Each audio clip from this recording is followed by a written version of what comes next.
G'day there ladies and gents of the internet, I am the Braveheart Aussie and welcome to a journey in world building. And welcome to the second episode of our three-part series where we do a deep dive into our latest planet, that of Corrix. In this episode we're going to be examining the economy and society of the third of the Fringe Worlds Alliance planets. And while the population of this world is very small, at only 250,000 people across the entire system, this is not representative of the diversity of different interests, outposts, and institutions that call the planet and its low orbit home. So starting with the economy, Corrix has two main economic drivers: extensive subterranean rare earth deposits and scientific anomalies.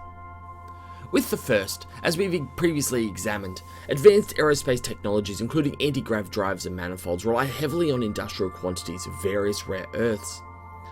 These collection of mineral resources are by their very nature rare, making mining and extraction on most planets economically infeasible. However, on select planets like that of Corrix, rare earth concentrations are high enough not only to justify extraction, but also full-scale underground mining operations for export. For Corrix, at least half the population of the world are mining workers or employed in related refining and transport fields. Mining operations are typically underground with vast networks of tunnels dug to follow extensive rare earth ore veins. These operations are generally protected from the worst of the excesses of the slime that dominates the surface, with the exception of the occasional slime seep, which we explored in last week's lore video. Despite these risks, the value of the rare earths justify the investment in machinery, equipment, and manpower.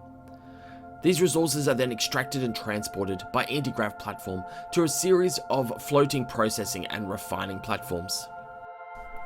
Located anywhere from 50 to 2,000 meters above the surface, these refining platforms are perpetually in the air, with redundancies and backup anti-grav manifolds supporting metal refining and storage processes to prepare the minerals for export.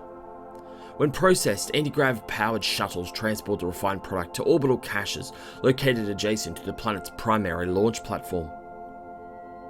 The Fringe Worlds Alliance mining office maintains a monopoly on all resources exported from the system, and has established semi-permanent trade relationships with other major powers, namely the Independent Systems and the Galador hegemony.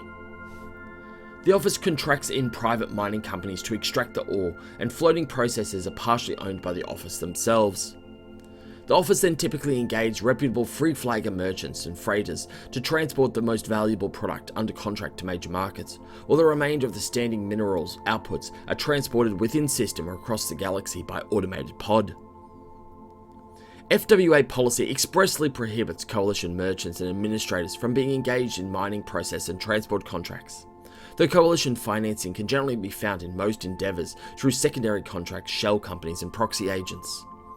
Such interests are generally ignored by the FWA authorities unless the coalition management interests become too overt, at which time contracts have been known to be cancelled and equipment leases and even entire stations confiscated. Outside of the resource caches and primary launch platform, low and high orbit of Corrix is dominated by a series of up to 36 orbital scientific research and fabrication stations. Owned and operated by a combination of private companies, research collectives, and major tertiary education institutions. The stations are typically toroid or donut shaped in configuration that spin around a central axis in which a series of stabilized monitoring, telescoping, and communications equipment is located. The primary research focus of the station is that of slime.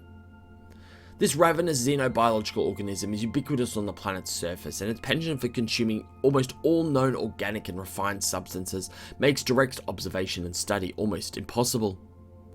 Small samples are, however, routinely collected from the surface using a combination of anti-grav suspensors used to isolate and then transport the samples by suspending them in the air and away from contact from the suspensors or any other item for transport and later study.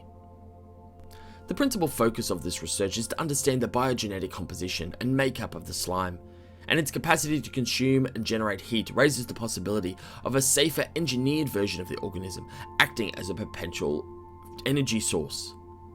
At this time, there has been limited headway, and lab accidents have seen an average of one station every 5 years contaminated and ultimately destroyed through deorbiting burn. However, they are typically replaced by 2 or more stations during that time.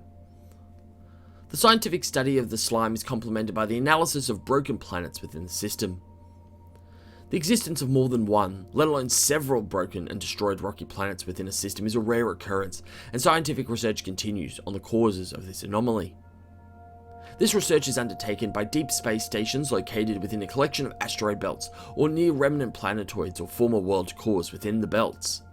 The stations number in their dozens at the time of the diaspora. However, scientific grants and research contracts represent only the anchor purpose for most of the stations. This funding is supplemented on most stations by micro-G manufacturing in advanced materials, pharmaceuticals, and complex electronics. The overall production capacity of most stations is small, meaning small batch high-value items are typically produced.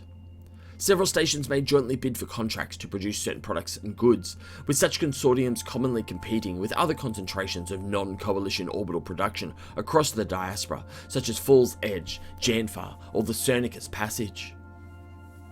Apart from major mining and scientific operations, there are limited community or residential settlements on the planet. There are known to be a handful of hidden underground bases, mostly operating fully self-contained networks of tunnels. Persecuted religious cults, alternative lifestyle collectives, and even criminal gangs are thought to use the otherwise inhospitable planet as a refuge and hiding place, the slime acting as an added layer of protection from discovery.